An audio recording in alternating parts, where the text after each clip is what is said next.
ko yung gamit mo! Isama ko yung gamit mo! Wala matutulugan yung 2 taon kong anak! Anong gagawin mo? Sa galit ko, yung aking pagkakamura pa sa akin, pagkasalita sa akin ng gano'n. Isa ka bang matanda ka? Punta ka na punta dito! Wala pa nga kami pambayad sa'yo! Pambira ka naman pala! Nag-aaway kayo mag-asawa! Anong pakialam ko? Ang nangyari po dito, Nanay Erlinda, senior cut niyo po eh. Sinyerit niyo po siya. Ang kaso sa public attorney ngayong hapon, light coercions. Isang ginang hindi nakabayad sa kanyang renta sa inuupang bahay sa Marikina. Sa inis ng may-ari, inilabas niya ang mga gamit ng nangungupahan sa kapinadlakang bahay. Ang away ng kasera at nangungupahan, gagampanan ni Nika Valencia at Tia Pusit. Problema. Sa susunod na bahay ko to! Pamamahay ko!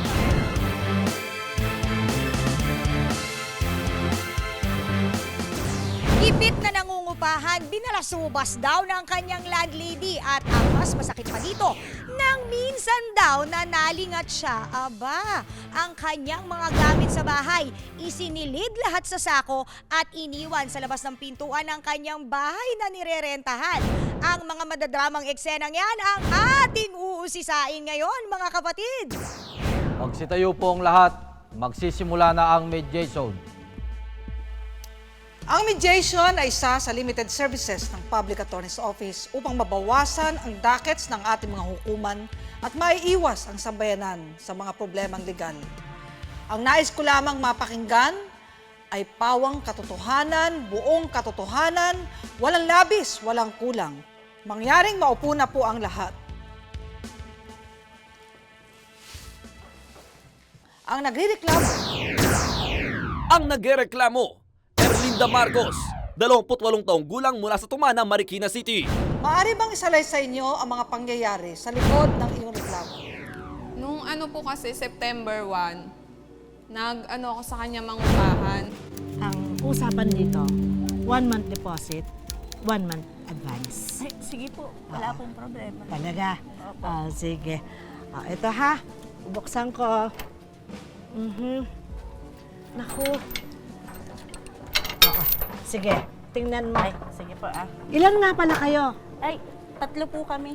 Tama-tama, para sa 3 nga yung kwarto na yan. Maayos naman ho pala. Gustuhan mo? Oo, tama-tama lang ho sa amin itong 3. Oo, sige. Ay, eto po pala. Ito Ha? po. Para po makapagbayad na Ang rin po bilis ako naman. agad. Ito po, 2,000 po yan. 1 month deposit, 1 month advance. Opo. Sige ha. Magkita na lang tayo sa susunod na buwan, ano? Sige po, maraming Sige. salamat po. Okay lang kayo lilipat?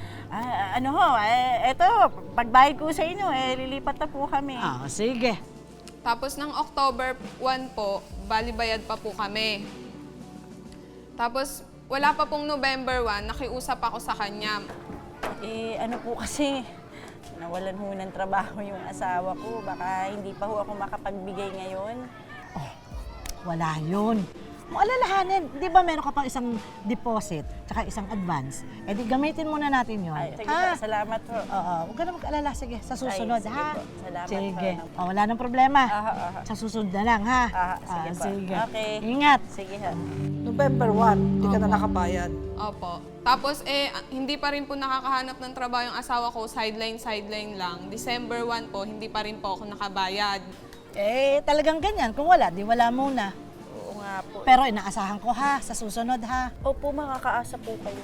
Oo, sige. Sige po. Ay, pumasok Hindi, muna. hindi, salamat ho. Ingat ka, ha? Sige po. Tapos, pumunta siya sa bahay. Paano? Due date na. Nay, pasensya na po kayo kasi wala pa rin ho regular na trabaho yung asawa ko. Pasundot-sundot lang po kasi yun din lang ang kakasya sa pambili ng diaper tsaka ng gatas ng anak ko. Baka pwede ho po ulit. Sige. Asahan ko yan. Opo. Sa susunod. Sige po, salamat. Sige. Susunod. Nung January 1 po, syempre New Year po, hindi po siya pumunta, siguro po nakaintindi siya. Nitong February 1 po, nag-aaway po kami ng asawa ko kasi nga iniisip ko rin po yung bayad namin sa upa. Sakto po umagang-umaga, nagpunta siya sa bahay, hindi ko naman po sinasadyang nasigawan siya na, Isa ka bang matanda ka? Punta ka na punta dito! Wala pa nga kami pambayad sa'yo! Abay, sandali! Wala akong pakialam kung anong gulo meron kayo! Ang pinunta ko rito, yung bayad. Asan na yung bayad? Nangako ka. Asan na?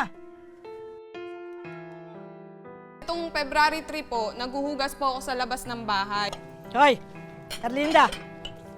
Ano na? Ano na yung pinako mo?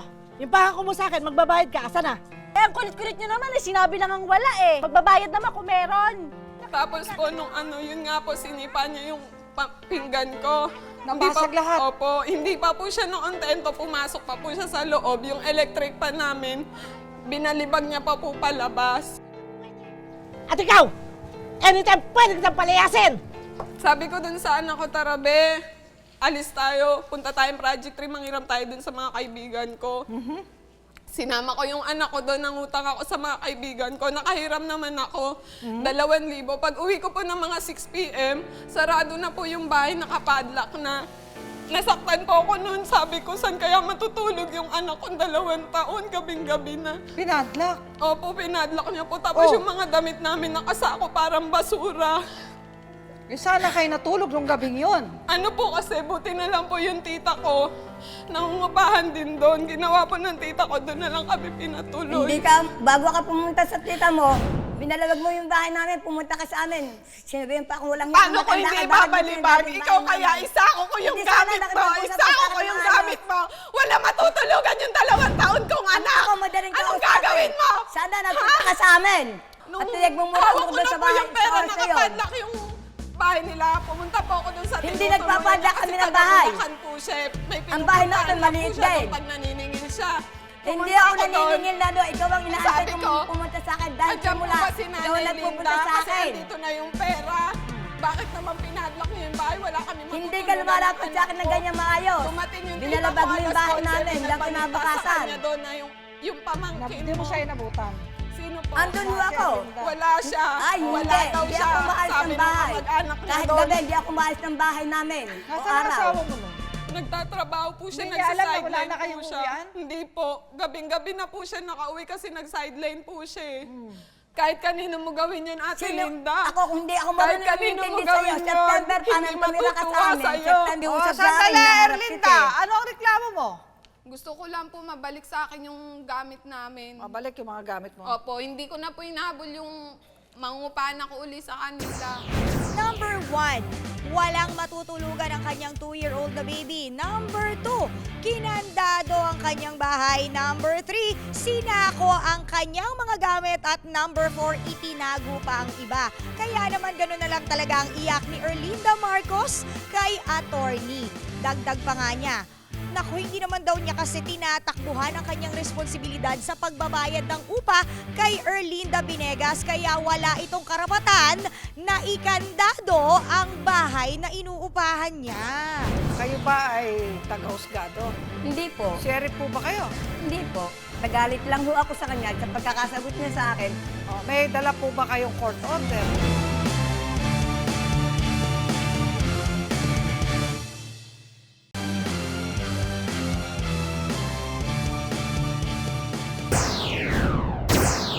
Ang inireklamo, Erlinda Binegas, 63 taong gulang mula sa San Miguel, Bulacan. Maari po bang isalaysay nyo ang inyong depensa? Kasi po, September po, first po yan, nagpunta sa amin na kung po pwedeng upahan niyo ang aming bahay. Di siyempre, kailangan meron tumira sa bahay ko para hindi naman kakamasira. Ilan nga pala kayo? Ay, 3 po kami. Tama-tama, para sa 3 nga yung kwarto na yan. Maayos naman ho pala. Gustuhan mo? Oo, tama-tama lang ho sa amin itong 3. Oo, sige. Ay, eto po pala. Ha? Ito, para ho makapagbayad na Ang rin po bilis ako naman. agad. Ito po, 2,000 po yan. 1 month deposit, 1 month advance. opo. Oh, sige. Nagbigay siya ng 2,000 pang down at saka advance. Deposit at saka advance. Tinanggap ko naman po. Usapan namin, ting magbabayad siya. Lumapit siya ng October, sabi, nanay, wala pa akong trabaho at yung asawa ko walang trabaho na naalis. Di pinagbigyan ko ho, at meron pa naman siya lang bulog sa akin. Ginamit na 1 buwan. November, nagpunta ulit siya. Ang sabi niya, Ano po kasi, nawalan ho ng trabaho yung asawa ko. Baka hindi pa ho ako makapagbigay ngayon. Wala yun. Kung alalahanin, di ba meron ka pang isang deposit tsaka isang advance? Eh di gamitin muna natin yun. Ay, sige po, salamat po. Oo, huwag ka na mag-alala. Sige, sa susunod, Ay, sige ha? po, salamat Sige. po. O, wala nang problema. Aha. Sa susunod na lang, ha? Sige po. Sige. Okay. Ingat. Sige ha. Wala pa rin trabaho. Nagbigyan ko rin. At ako naman hindi naman tunay na masamang tao. Hindi daw. December, naantay ko hindi pumupunta. Ako na nagpunta, sabi ko, wala pa baka ako tayong pera dyan. Sabi niya, wala pang trabaho ang mister ko. Pinagbigyan ko at December nga at nagpapasko. Hanggang January, hindi na ako nagpupunta dahil nga ika ko bagong taon naman. Naawa naman ako, magbabagong taon o nagpasko. February 1, pumunta ako sa kanila. Ano ba ako pa ba hindi mo babayaran? Ang sagot niya sa akin, tumatanda to, ang hirap ako isapan. Sinabi sa'yo, wala pang pera eh. Anong tawag sa inyo? Matandang to. So ano nangyari? Nasukdol kayo? Parang naano ko, kaya naman ako kung nasipa yung kanya kasangkapang inuurungan, sa galit ko, yung aking pagkakamura po sa akin, pagkasalita sa akin ng ganun. Siyempre ako matanda na, minuro pa niya ako. Hindi niya po Hindi kita sinipa, minura, hindi nasipa. kita minura. Sa galit ko, Sa sinipa galit akong niyo. ganun. Minura. Sa galit na ako Sinungaling ka, manakit tanda-tanda ako. mo na. Hindi na ako Hindi kita Yun ang minura. ginawa ko, nasipa sa galit ko, tinabi kong ganun yung... Ay, yung electric pan. Bakit po Tinabi tinapon? kong ganun yung Hindi electric po, fan. pumasok Ang po ganda. siya sa loob. Sa may pintuan lang Pumasok yung siya sa tinabi loob ko. ng bahay, binalibag Pinasok niya ko pa dapat. labas. Ina. Hindi Malas po tinabi, yung nagpapasag. binalibag. Hindi o. Malas po yun. Yun nga po, hindi Malas ko ang naman po buhay. siya sinasadya na masipa ko dahil sa init Hindi po lang ng sinasadya, ulo ko. sinipa mo, hindi sinasadya. Nasipa ko. Meron ba Siyempre, nun? Dahil ang Meron ba nun, ha? Gusto ko ilabas May yung hindi ba galit ko. sinasadyang naninipa? Hindi, siyempre na. Ginawa Ano ko ng yun? pagkakanon. Tumalikod na ako. Aba, akin nang gumanda ko nakita ko eh. Aambaan. Ano? Inaambaan mo ako? Nakita ko ginawa mo.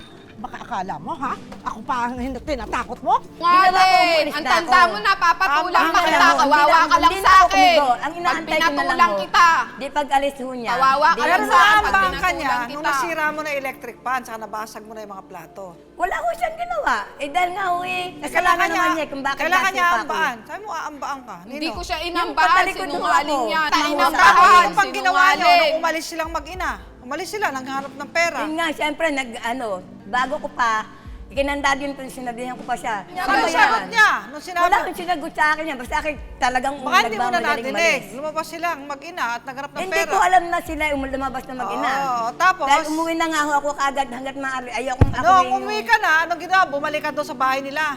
Yung bumalik ko ako sa kanila, sa Oh. galit ko nga ho. Kinandado ko yung pintuan nga. Sinako mo Nakita muna ko yung mga umalis damit siya. namin. Ay, mga Hindi damit. mo lang basta Sa galit ko, kinandado. yung mga damit, Nilagay mo nakakita ko ng parang damit doon. basura. Nakakita ho ako ng sako, nilagay ko. Bastos ka kasi. Akin hindi ho marunong maawa. Naawa ko sa bata. Nilagay ko Naawa yung mga sa damit sa bata? sako, nilagay sa pintuan para may Tibay mo, magamit yung naawa bata. ka pa sa lagay Pero na yun? kasakapan nila, Papatulungin talagang mo sa kinandado kalye, ako. gabing-gabi? Baka ho, dahil balita ko, may balak umalis. Kayo ba ay taga-husgado? Hindi po. Sheriff po ba kayo? Hindi po. Huwes po ba kayo? Hindi po. Hindi po. Hindi po. May dala po ba kayong court order noong kandado nyo? Wala po.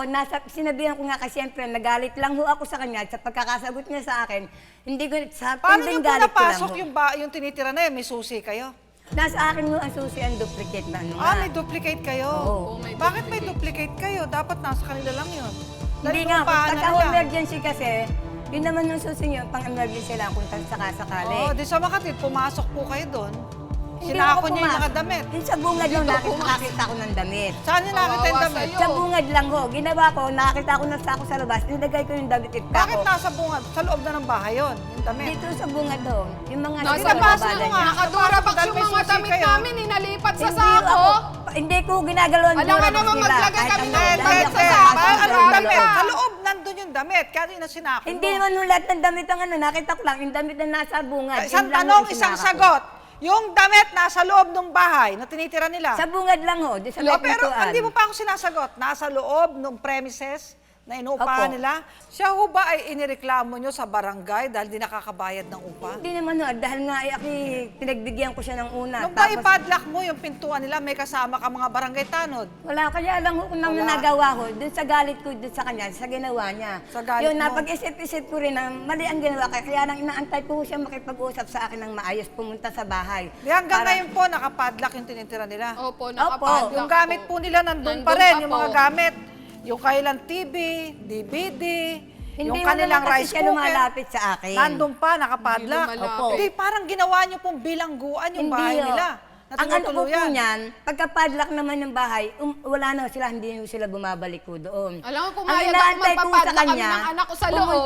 pumunta ho sa akin sa bahay at makipag-usap ng maayos. Dahil po, Pumupunta ako doon kung sa siya inyo, nakikipag-usap hindi ka ng maayos lumalabas. sa akin, Sandali po. Pumunta ako. Oy, hindi ka ba pumunta para Pumunta makipag-usap? po ako. Ilang beses po ako pumunta. Nung Hindi may po dala ako akong umalis pera, ng nung bahay. gabing pinadlock niya, pumunta po ako sa kanila. Hindi Dala mo po si siya 2,000 lumabas. Opo. piso. Opo. O pagkatapos, sinanggap niya, hindi. Hindi po siya lumabas eh. Hindi niya ako hinarap. Sino kausap mo nung dumating ka doon? Kamag-anak niya po yata. wala yun akong eh. kamag-anak Sinabi na mo iba na nakatira. magbabayad ka. Yung gabing yun, walang tao Walang sa bahay, kundi kamag-anak, ako lang. siguro. Walang galang na. Ilang taon na po ba kayo? 63 po. 63? Bata Opo. pa.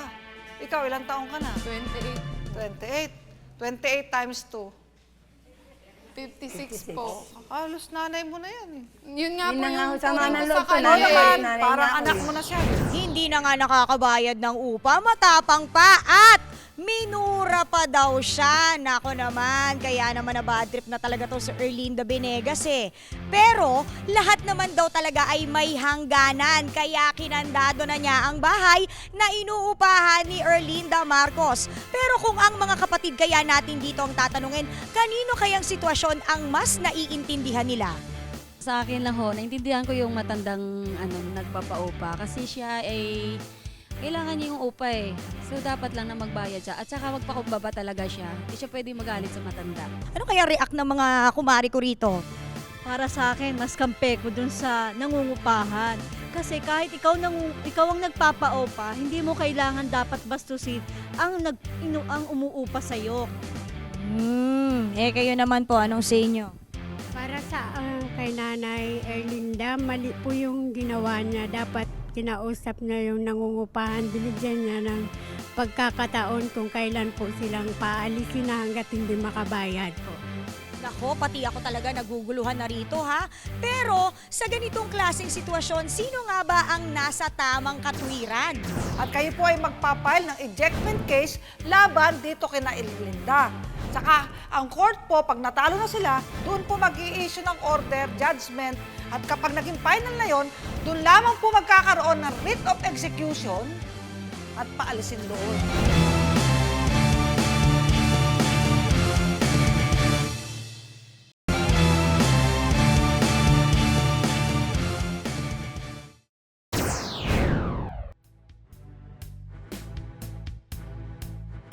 Sa kaso ngayong hapon, maaaring pagbasehan ng kasong light coercions sang-ayon sa Article 287 ng Revised Penal Code.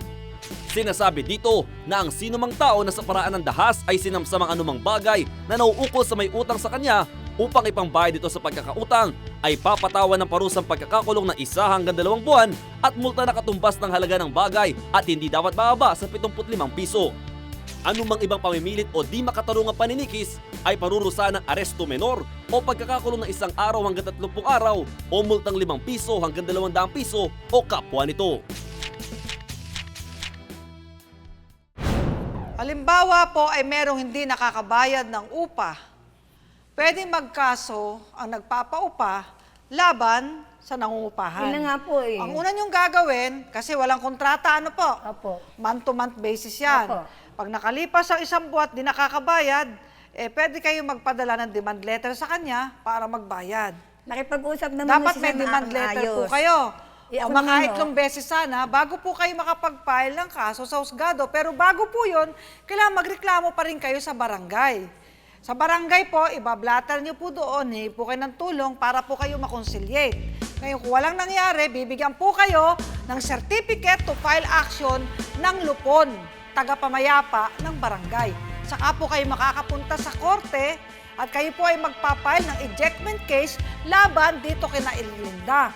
Saka ang court po, pag natalo na sila, doon po mag-i-issue ng order, judgment, at kapag naging final na yon, doon lamang po magkakaroon ng writ of execution kung saan pwede na silang i-sheriff at paalisin doon.